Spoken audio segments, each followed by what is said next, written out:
So, I have been asked by more than one individual to explain my slip-over rig because it's evolved over time. I have no issues doing that. And in fact, I like to share my knowledge because I typically either research on YouTube or online from various sources, or I go and just do it myself and suffer the consequences of learning on my own, which is a real pain in the ass, by the way. But I was asked to explain these things, so I'm going to do my best to do so. And I hope it brings to light some things for people. I got asked to do two things, actually. One on my slip bobber setup and my theories on slip bobbers, and also on swim baits. Now, I don't have a lot of experience with swim baits, but I have a lot of experience with predatory instinct in fish. Most of my fishing the last 2 years has been with spinner baits, lipless crankbaits, and frogs, mostly, and a lot of poppers as well. They key right into the predatory instincts of bass when they're topwater, and bass will come up to eat something on the top all day long. Don't think that it's just night and day. That's when they feed more often on top. They feed all day long on top if they see something they want. So, I like to imitate more realistically what a fish will forage for. Bluegills, crappie, tilapia, red ears, bluegills, even baby bass, you name it. I've got that type of swim bait. But my favorite kind by far are the ones that imitate the gizzard shads, because they get mistaken for quite a few different types of fish. So they get hit a lot. So do the bluegills. Man, they get pulverized. So I'm going to show that in a minute. But I'm getting into my slip bobber rig first. Now, I'm going to get into history first. I don't know who invented the slip bobber. What I know is that there's been conventional slip bobbers for decades, and they've been a time-proven system for easy depth control and presentation. Mine is a little bit different. I'm more of an eclectic type of person. I like to be simple but cutting edge with the way that I do things, so that it's more reliable in how well it works. I searched for almost 5 years. 2013 is when I started fishing again, to get the right type of slip bobber. Now, there are slip bobbers that are conventional that have no cap on the bottom. They wear out really easy from line cutting grooves into them. And the metal collars. The metal collar ones on the top and bottom, they don't wear out for a long time, but their rates of fall for the line versus weight versus bait versus their float rate is immensely different across brands. Now, the most consistent conventional one I've ever used was Comal.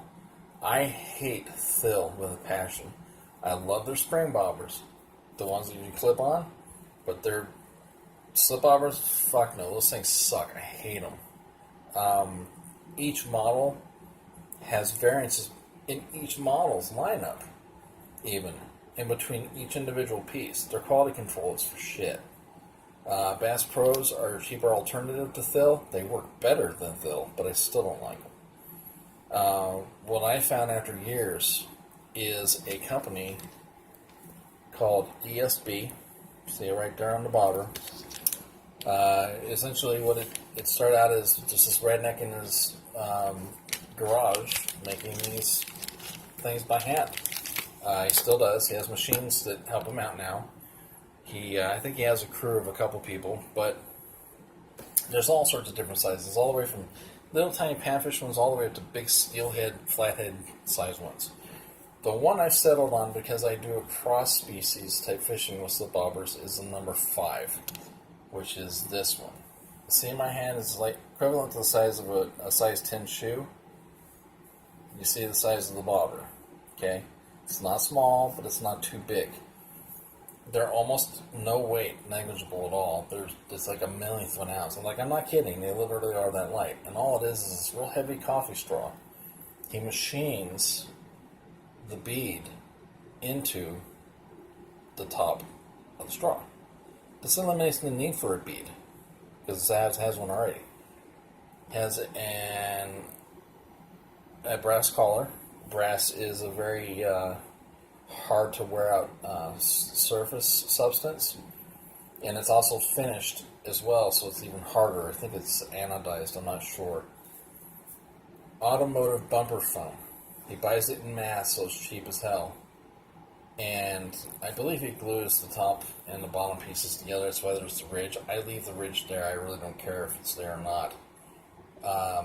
But it's extremely buoyant, extremely, and very light. And then it's automotive cone paint that he uses to spray it with. So the paint comes off of these fairly easy. But the durability of the bobber itself, I've rolled over these things with my freaking car, okay, and it's come back and been fine. He makes his own stop knots, which is a real thin gauge thread.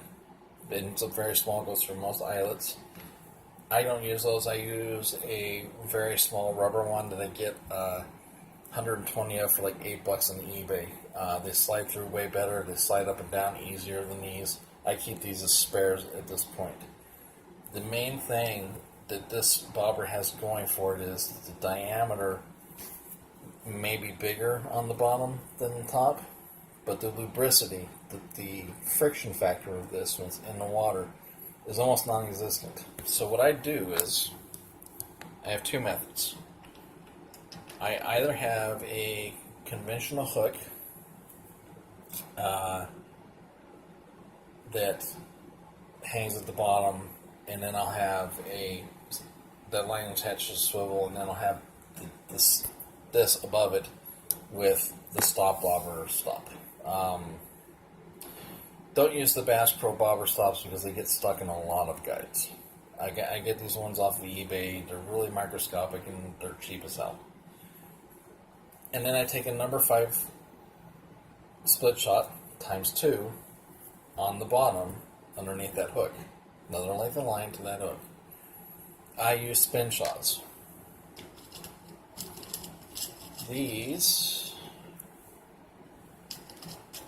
are size 1s that I use. I also have size 6, size 8, size 2. I recently acquired, again on eBay, I don't do retail very much anymore. eBay's so much cheaper in the long run. I got 30 spin shot size 1 hooks for $18. They're $7 a pack with tax at Bass Pro for a 5-pack. I got 30 for $18. This is a number 2, but it's a trocar. You will see it has a nice rounded shape to it where the spin shots are more angular. You'll see this is the number 6, by the way. So it's number 2, number 6. So they're a little bit different. They have a little bit heavier gauge. They work better in some ways. And I'll have those number 5 split shots underneath. I've also started to use a 1/8 ounce tungsten drop shot weight. It has the peg thing on it so you can put the line through it.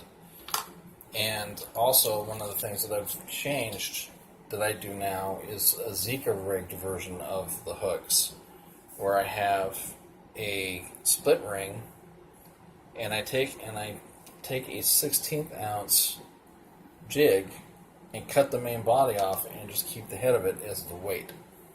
It works really super well. So basically what I'll do is I'll have the number 5 up right below the bobber and in between the bobber and the swivel, and then I'll have this on the bottom just to hold the line tight down on the bottom. It works exceptionally well. So that's basically in a nutshell what I do. There's really not much to it. The swivel wise, I try to keep the swivels as small as possible, depending on what I'm doing.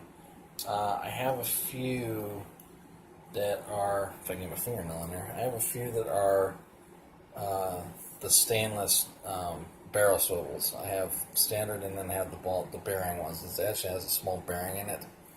That's more for like the catfish breeding type stuff.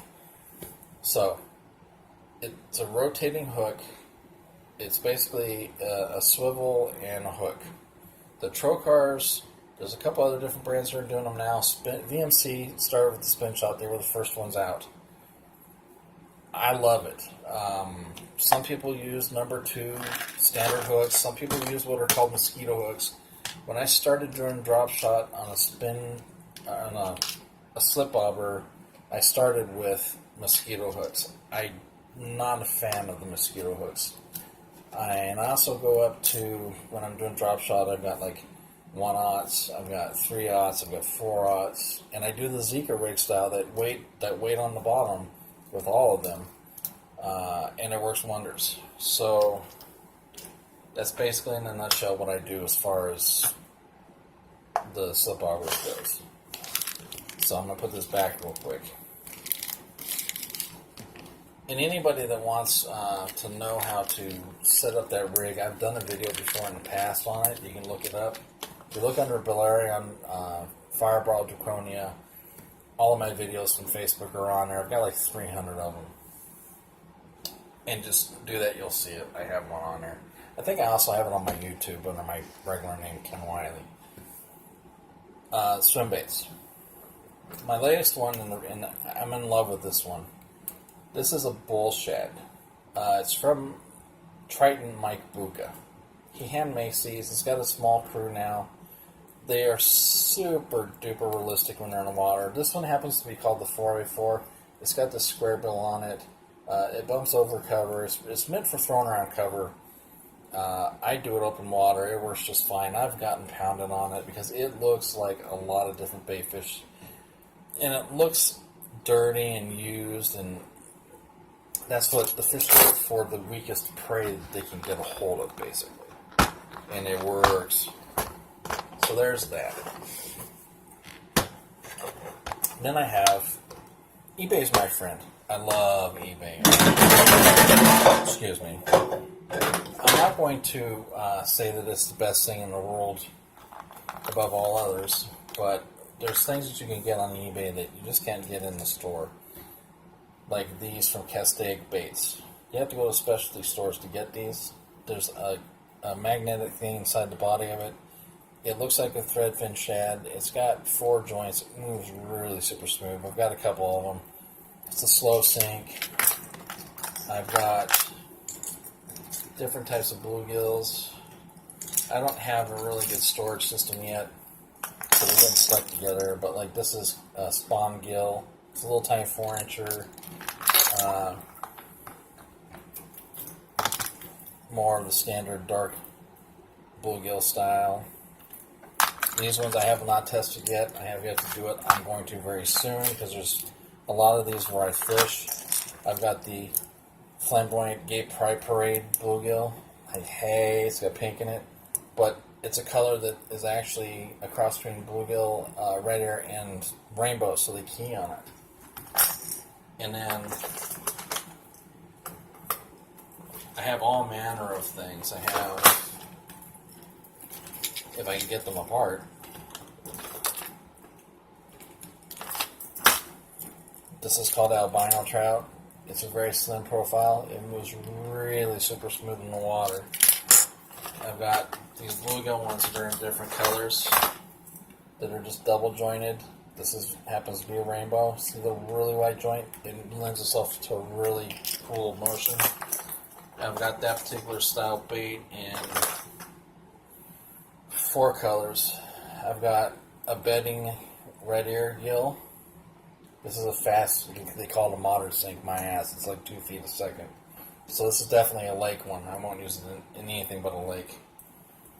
So, yeah, I mean, Get great colors. These are just a few of my baits. These are my smaller ones, actually. I was going to the river with my friend Jim, and I needed stuff that could just be there. Now, I have some. I have one that's 12-inch. There's my fish out, by the way. I have a 12-inch that it weighs like almost 2 pounds.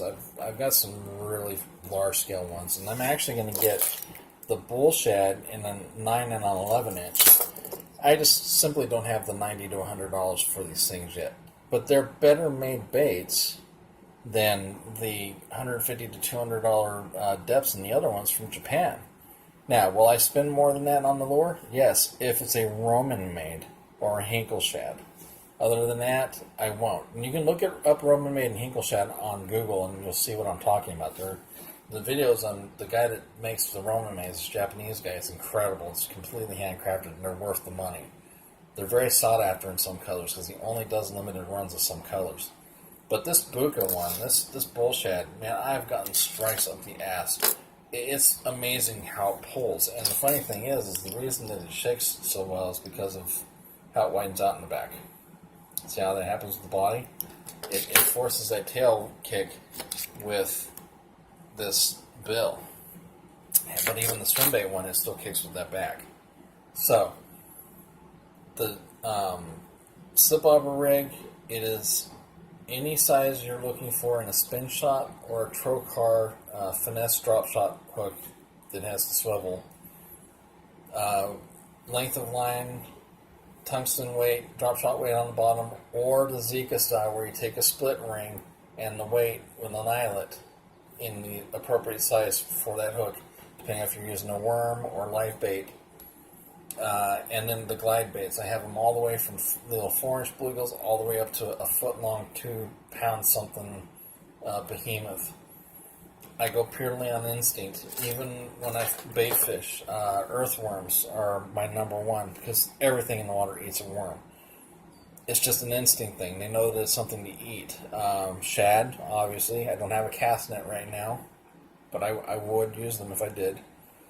There's just ways to do it. I have some finesse to me. I use the Zika rig with craws, small ones, like 2 1/4 to 3-inch finessers. I've got little do-nothing Cinco styles. I do those things, I just don't do them as much as with swim baits. And I do mostly the slip bobber because I fish mostly with my girlfriend. So when I'm on the hunt on my own, I pull out my deadly stuff. The Zika rig is nasty deadly. I put one of those 1/8 drop shot weights on a Zika style on my 1/0 to my 3/0. I put my do nothing stuff on her. Man, I get slammed. Oh my god, I get pounded as much as I do on these. But these get bigger fish, and that's what I'm looking for. So I'm more definitive when it comes to how I fish. I hope that helps.